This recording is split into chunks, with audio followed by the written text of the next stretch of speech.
The night Daniel Cole handed a stranger the power to destroy everything he built, everyone thought he was mad. It was supposed to be another rooftop dinner, a performance of power, a ritual for the rich. But somewhere between the wine and the whisper of a dare, Daniel made a promise he couldn't take back. They said he was unraveling. Maybe he was. But sometimes madness is just the sound of truth breaking through the noise. Her name was Ava Brooks, a barista with a late paycheck, a bruised past, and a spine the city hadn't managed to bend. He thought she was a distraction. She turned out to be a mirror. Every deal Daniel ever made was calculated, until this one. This time, the numbers didn't make sense. The risk wasn't financial, it was personal. He lived in the sky, she lived on the ground, and between them lay everything this city worships: money, pride, power, and the kind of loneliness you can't spend your way out of. But when she walked through that door, the world he built for control began to crack. People will call it a love story. They'll be wrong. It was never about love. It was about redemption disguised as a dare. From up here, the city looks harmless, small, organized, obedient. But that's the trick of height. Distance makes even chaos look beautiful. Daniel Cole understood that better than anyone. 42 years old, CEO of the Halcyon Group, the kind of man whose success stories get printed in magazines that never mention the cost of winning. He learned how to fill silence with charm, how to turn guilt into branding. Every smile rehearsed, every handshake ensured. But that night, something in him cracked, quietly, invisibly, like glass under heat. It was a rooftop dinner. Investors, champagne, the city shining below like a promise it never planned to keep. They were discussing moral branding, how to make philanthropy profitable, how to sell empathy without touching it. Daniel listened, eye steady, expression unreadable. And then he said it. The next person who walks in here, I'll make them my partner in fixing this mess. I'm done pretending to understand people. The laughter came fast, uneasy, nervous. The kind of laughter people use when they don't want to believe the truth they just heard. The elevator chimed. The air changed. And that's when it happened. She walked in. Tray of coffees trembling in her hands, hair wind tossed from the street below, shoes worn down to their will to keep walking. Ava Brooks, 28, late again, exhausted again, and for the first time all night, the room went still. He didn't know her name. She didn't know his world. But in that silence, something irreversible began. Daniel leaned forward, the voice measured. He asked, "What do you think of corporations trying to fix the world?" Ava replied, blunt as always, "You can't fix what you built to stay broken." In that moment, the air changed again. You could almost hear his empire exhale, like it sensed what was coming. She didn't wait for permission to walk away. She just did. And Daniel, the man who never followed anyone, stood up and followed her. He caught up to her under a streetlight, no speech, no strategy. Just a man who didn't understand why he was still walking. He asked her name. "Ava," she replied. "I'm Daniel." That was it.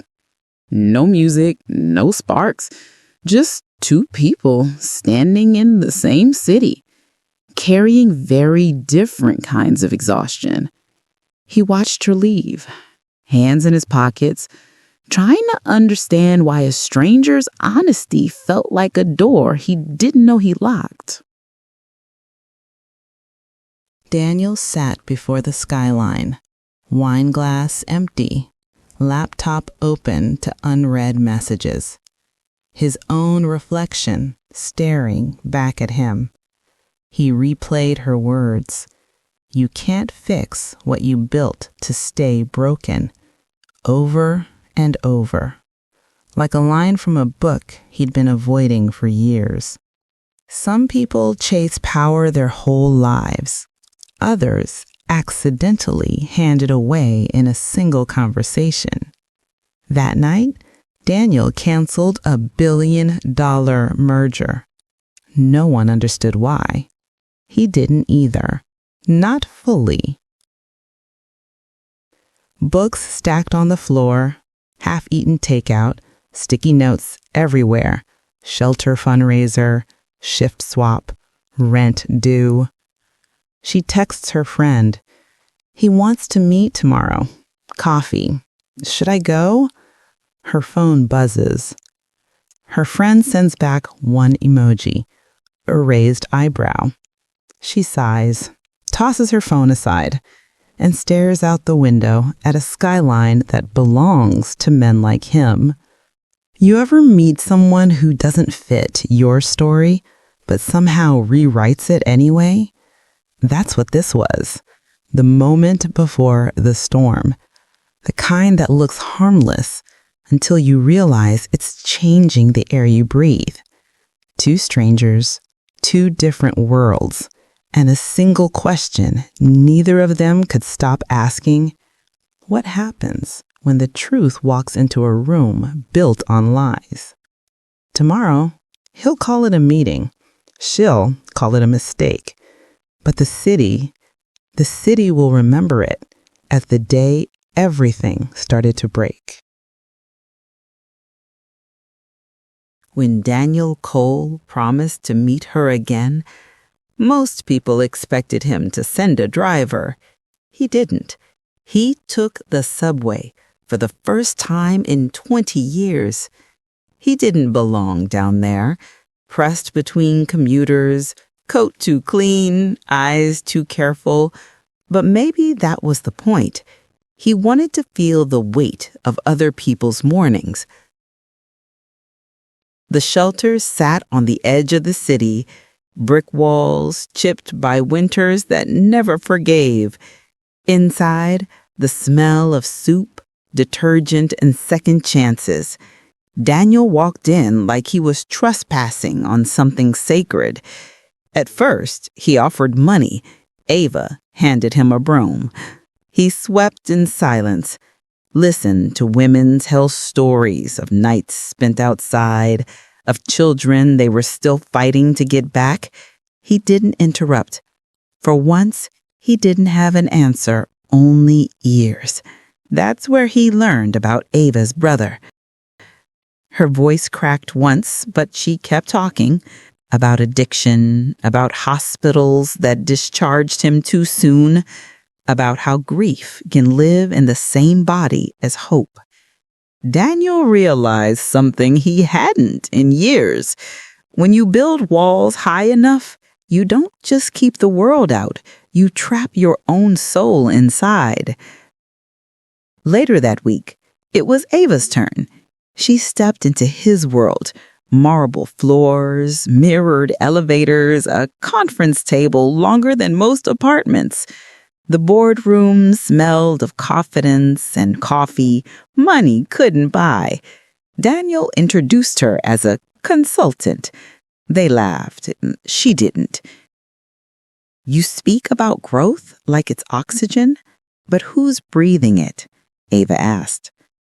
Her question hung in the air, heavy, embarrassing. One of the investors smiled thinly, the kind of smile people wear when they're bleeding in public. Daniel should have stopped her. He didn't. Maybe he needed someone to say out loud what he already knew. That night, The city felt smaller, like they'd both seen behind the curtain. They met after hours, walking through Central Park, breath visible in the cold. He talked, really talked, for the first time in years, about the layoffs, the scandal, the charity built for optics, the guilt that never left. Ava didn't pity him. She just said, "I don't want your money, Daniel. I just want you to mean it." They stood beneath a street lamp, two people framed by light and consequence. It wasn't romance yet. It was recognition, the kind that feels dangerous because it tells the truth. Every story has a turning point. This was theirs. That week, the news caught up with them. Billionaire's social experiment with barista sparks controversy. Headlines shouted it. Talk shows dissected it. The internet crowned them a scandal before breakfast. And then came the past. Hers. A mugshot.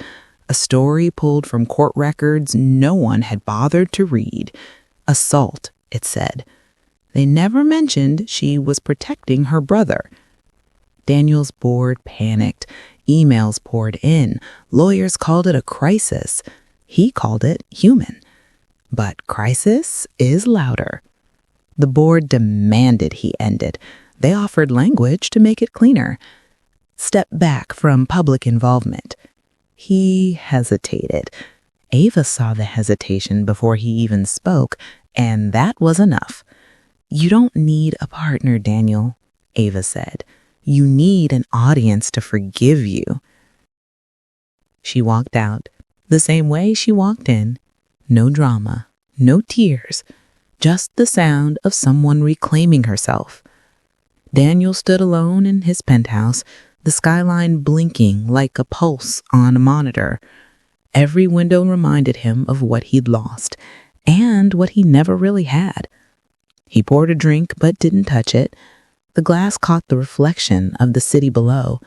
1,000 lights, each one burning for something other than truth.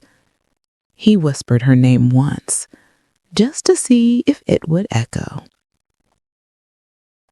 You ever notice how the people who challenge you the most are usually the ones who disappear before you're ready?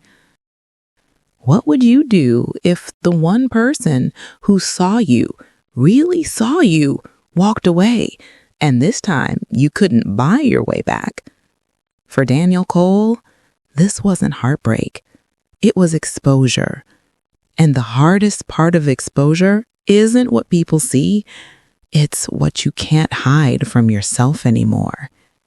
Tomorrow, he'll wake up to a company threatening to bury him and a woman who refuses to be his redemption story. But something inside him has already changed, and there's no press release for that.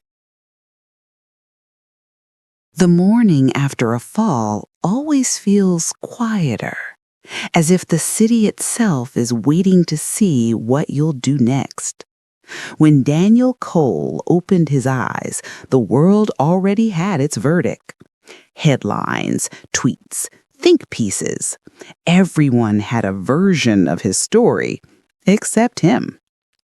Billionaire's crisis, charity hoax, redemption gone wrong. They wrote it like fiction, but the truth was much simpler. He was tired. He was supposed to hold a press conference, a clean apology, a new angle. But something inside him, that quiet voice he'd been ignoring for years, whispered, "Enough."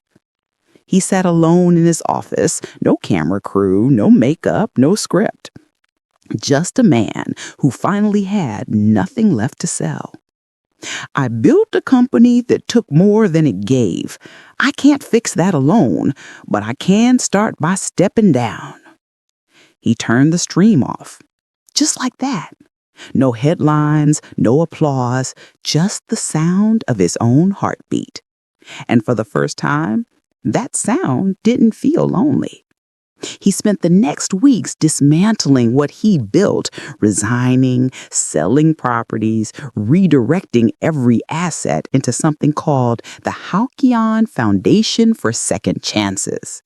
No one believed it would last. It wasn't designed to make profit. It was designed to make amends. But redemption doesn't trend for long. The world got bored, the headlines moved on, and somewhere on the other side of the city, Ava Brooks kept working. The shelter still leaked when it rained, the heater still rattled in the cold, and Ava, she still showed up every morning the way some people pray. Then one night, as the sky folded into itself, he came back. No car, no photographers, just Daniel, sleeves rolled, a tray of donated meals in his hands. He looked smaller somehow, not weak, just unarmored. "I'm not here to win you back. I just want to help." Ava didn't know what to say. Part of her wanted to send him away. The other part, the quieter one, remembered how it felt when he actually listened. And so she handed him an apron. They worked side by side. No speeches, no headlines, just dishes and tired hands. Over time, something began to shift. Slowly, awkwardly, like the way dawn sneaks up before you realize the night is over. She started to notice the little things, how he learned the residents' names, how he stayed long after others left, how he never tried to make it about him again. She saw the man beneath the noise, the man who was trying, not perfectly, not performatively, but honestly. And somewhere between the cleaning supplies and coffee breaks, her guard began to slip. You ever catch yourself caring about someone you swore you wouldn't? That quiet tug in your chest when they're near, that stubborn hope that maybe they've changed and maybe you have too? That's what happened to Ava. It didn't announce itself. It just grew. She realized he didn't need saving anymore. And somehow, that made her want to stay. They began to talk again, really talk, about loss, about guilt, about what it means to start over. He didn't try to impress her this time. He asked questions instead, listened, laughed genuinely, awkwardly, like a man learning how. And Ava, she laughed too, not because it was funny, but because it felt like breathing again. Sometimes love doesn't arrive with grand gestures. Sometimes it comes disguised as quiet persistence, as two people showing up for the same reason, because something about the other feels like coming home. She didn't mean to fall for him, but love rarely asks permission. It just happens, the way light happens, even after the longest night. One evening, after everyone had left the shelter, they sat outside, watching the streetlights blink on. He turned to her and said, "You were right, you know." "About what?" Ava replied, "You can't fix what you built to stay broken, but you can rebuild it if you have the right person beside you." She didn't answer. She just smiled. That small, reluctant smile of someone who's finally tired of pretending she doesn't care. And in that moment, it stopped being about guilt or image or second chances. It became something simple. Two people learning how to stay. You ever watch two people rebuild themselves so completely that you can't tell where redemption ends and love begins? It's hard to say which one saved you first. A year had passed, though it didn't feel like a year. More like a lifetime that finally learned how to breathe. Time didn't erase what happened. It simply gave it meaning. What once looked like ruin now looked like foundation. Halcyon House. What used to be a shelter with a leaky roof and flickering bulbs was now alive, rebuilt through grit, grace, and guilt turned into good work. Daniel Call was still wealthy, but not in the way he used to measure wealth. He still held shares, investments, quiet ownerships tucked beneath other names. Money didn't disappear. He just stopped worshiping it. He spent his days teaching teenagers, single mothers, anyone willing to listen. Financial literacy, entrepreneurship, second chances. He said money's a mirror. It shows you what kind of person you already are. This time, he was proud of his reflection. Ava Brooks, Director of Operations at Halcyon House. Her days still looked the same, chaotic, beautiful, endless, but her eyes had changed, softer. Not because life had gotten easier, but because it had become shared. She'd fallen for him slowly, almost against her own permission. Love snuck up on her, quiet, patient, inconvenient. It wasn't the kind of love that swept you away. It was the kind that built you back. At first, she tried to fight it, told herself it was gratitude, empathy, admiration. But every time he showed up with rolled sleeves and callous hands that used to only sign deals, she saw the man he was becoming, and it undid her. He'd fallen long before she even realized she was leaning. You could see it in the way his voice changed around her. Slower, careful, reverent. He didn't need to say it. He lived it, one act at a time. You ever fall for someone, not because they saved you, but because they make you want to save yourself? That's what this was. On the 1-year anniversary of Halcyon House, they gathered everyone again, former residents, volunteers, investors, old colleagues, pretending they weren't watching. The rooftop was strung with lights, paper lanterns trembling in the breeze. No tuxedos, no pretense. Just people, real ones. Lauren was there too, standing at the edge of the crowd. Daniel's ex-partner, both in business and in life. She didn't speak, didn't need to. She just nodded. A quiet blessing, the kind that carries no bitterness. When it came time for speeches, Daniel tried to step back. But Ava, ever brave, ever blunt, took the microphone.